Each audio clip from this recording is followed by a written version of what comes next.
Green. Today I asked the president if COVID was still a national emergency, and he said it's a necessity to deal with to make sure it doesn't become one. His answer would suggest that perhaps it's not a national emergency right now. So is it fair to call it a national emergency under the HEROES Act to justify student loan cancellation? So the student loan cancellation, first and foremost, that was decided by the appropriate agencies. That was the tool that we were going to use to make sure that we give relief to Americans that need it. We should step back for a second and understand why the president took that action when it comes to the student loan.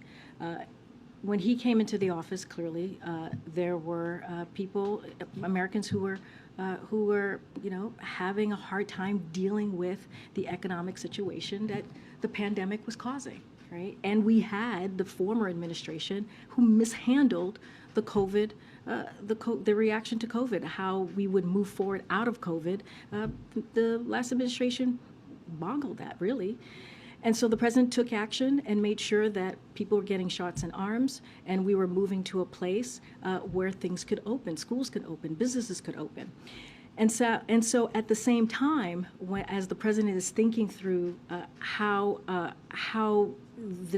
getting out of this phase, that phase of the pandemic, there's the student loans. There are people who are really squeezed by the pandemic, and so he wanted to make sure that when we lift up the pause, that we gave people a little bit more breathing room, and that is where the student debt relief comes from.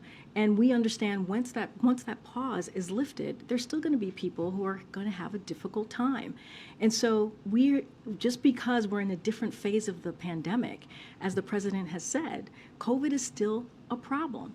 And so that's how we came to that decision to move forward with our assessment on how we're going to provide that student relief to middle-class Americans. And also, let's not forget, 90% of borrowers who are going to be receiving this debt relief are making less than $75,000 a year.